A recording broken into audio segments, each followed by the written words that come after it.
اخ يا راسي رح يفرع راسي. تضربوا انتوا هالسكنه كثير عالي بدراشيتكم. امي وطي صوتك وطي صوتك.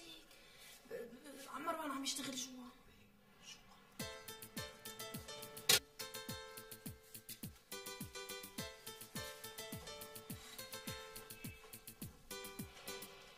مرحبا صهر.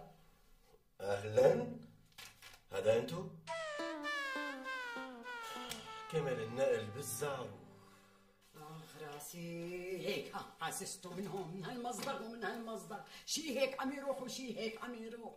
يا راسي وليه لك انت دبه لو تجوزتي بدر الدين مو كان احسن لك من هالبدر الدجا هذا؟ اقل شي كان سكنك ببنايه فيها اسانسور. امي رجعنا لهالاسطوانه. خلص فوتي ارتاحي، رح اعمل لك كاسه عصير هلا. لا انت ما تعملي، هو اللي بيعمل، هو صهري مجبور فيني، صهري مسند ظهري. هو عنده مشروع بده يقدمه بعد اسبوع ولهلا ما ساوى شيء. لك ريضة العمر بيخلص والمشاريع ما بتخلص، خلي علي يتقن عن مشاريع اشياته، معلش شو بيصير يعني على مهله.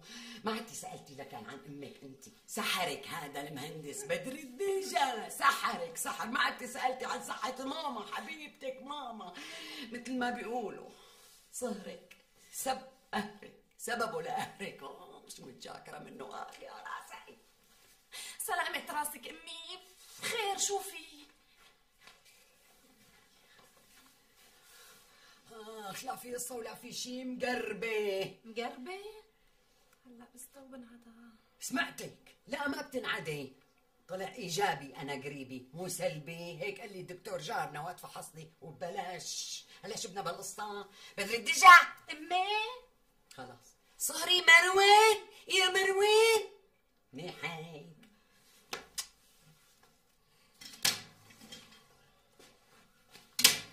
امشي معي ولا ما بدي ضل هون. شوف، اذا بتلعب بالورق او بتمد ايدك على المشروع رقبتك بمصعة. شو فكرني ولد صغير ولا ما في حدا عنده طاولة اوراق غيرك؟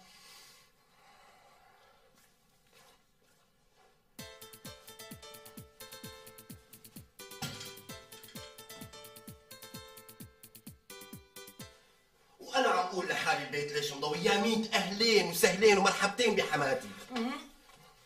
مرت عمي. اهلين بدر الدجا. لك شو حكينا؟ اهلين بمروان. يا اهلين وسهلين. عاوزتك بموضوع كتير سري للغاية. خير شوفي. بدك تروح على الصيدلية تجيب لي ادويتي وتجي. خير حماتي. مروان خير مرت عمي. فيكي شي؟ ما فيني شي، شوية قريب بسيط، هيك قال لي الدكتور جارنا وقت فحصني، قال لي عدي عن بنتك اوعي تتركي بيتها لان في عندها هوايات نضاف، لا تطلعي من بيتها لا تطيبي. كم يوم؟ مروان قصدي يا ريت تقضي الصيفية كلها عنا. معقولة؟ فكر فيها، هلا لا تلعي لي قلبي، روح استناول الدواء وارجع بسرعة على السريع. اوان امرك حماتي. حماتي لك امتى بدك تترقى انت؟ امتى؟ مرت عمي احلى. امرك مرت عمي. رايح.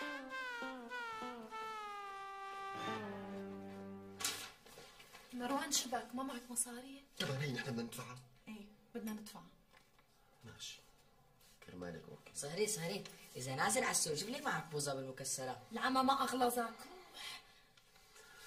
هذا المشروع امتى بده يخلص؟ بده تقعد عنا كم يوم. حبيبي هي رح تقعد بأوضة وانت بأوضة، يعني ما رح تأثر عليك. اذا هيك ما في مشكلة. اوكي.